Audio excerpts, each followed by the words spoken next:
Today I'm going to add an object that when clicked on, I am able to add points. So to do that, I need to create a new object, and I'm going to name my object OBJ because that is the prefix of anything that I'm making for an object, and I'm going to call it OBJ 8-ball.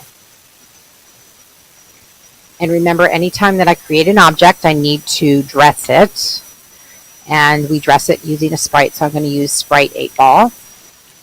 And I do want it to be visible because I want my players to be able to see my 8-ball. And I'm going to make it solid because I do want it to bounce against things in my thing. So I'm going to add an event. And what I want to have happen is that if the player clicks on the sprite, I want, with the left mouse click, I want the player to get 10 points. So to do that, I'm going to use a mouse event. And there's a difference between left button, left pressed, and left released. Left button just says if I press or release it, it will do the action.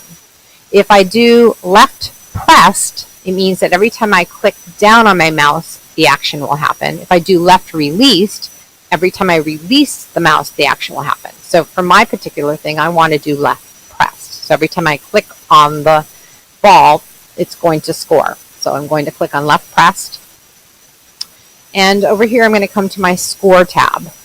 And I want to have the score be set every time that clicks on there. So for score, I'm going to say every time that the ball is pressed, you're going to get 10 points.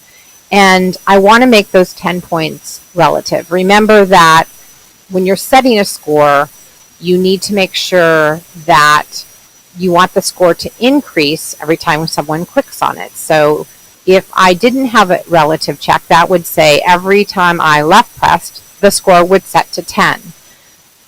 My score could never get larger than 10 by clicking on the 8-ball. This way, it will keep adding up. Now go ahead and try that for yourself and make sure that you add the object into your room in order for it to work. Good luck.